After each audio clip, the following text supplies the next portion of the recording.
আসসালামু আলাইকুম, সবাই কেমন আছেন? আপনাদের ভালোবাসায় আবারও আমি নিয়ে এলাম নতুন একটি রেসিপি, মিষ্টি পপকর্ন। এখানে আমি নিয়েছি 1 টেবিল চামচ চিনি আর নিয়েছি সয়াবিন তেল।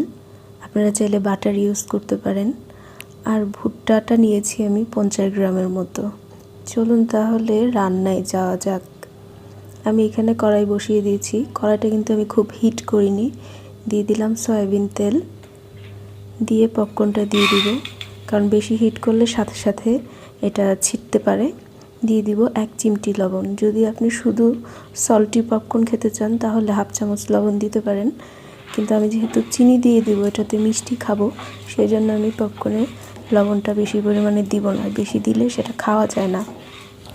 আর চিনি আপনারা চাইলে বেশি দিতে পারেন, তবে চিনির পরিমাণটা বেশি হয়ে গেলে 7-8টা পপকর্ন খেলে আর খাওয়া যায় না।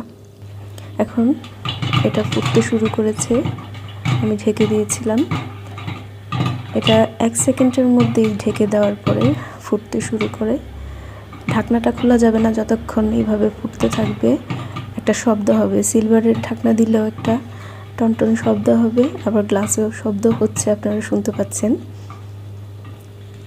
তো এখন আমি একটু নেড়ে দিব যাতে নিচের পপকর্নটা ভালোভাবে ফুটে যায়।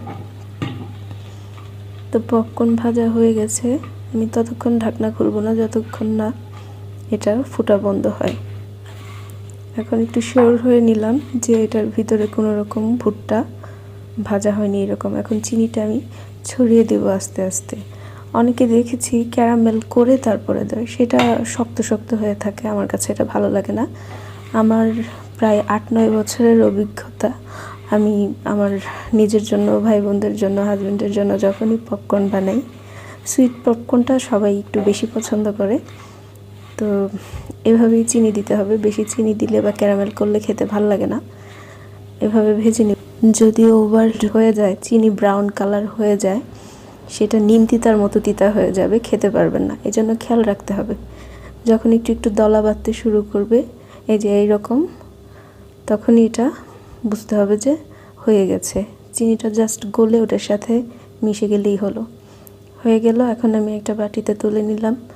এখন যদি মুভি দেখি বা যাই করি, বসে বসে খাওয়া যাবে। রেসিপি ভালো লাগলে আমার চ্যানেলকে সাবস্ক্রাইব করুন।